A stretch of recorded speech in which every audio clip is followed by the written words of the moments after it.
अगर आप भी चाहते हैं यमुना म्यूजिक के ऑडियो वीडियो सबसे पहले आप तक पहुंचे, तो हमारे चैनल को सब्सक्राइब करें और साथ ही साथ बेल आइकन को दबाना ना भूलें, ताकि सभी वीडियो आप तक पहुंचे। धन्यवाद।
कोनो छड़ियाई ओकरा से बाद में हम फरियाई।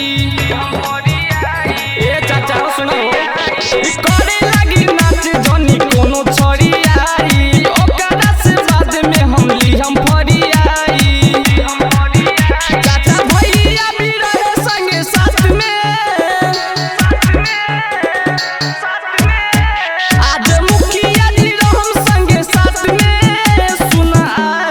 भाई के बारात में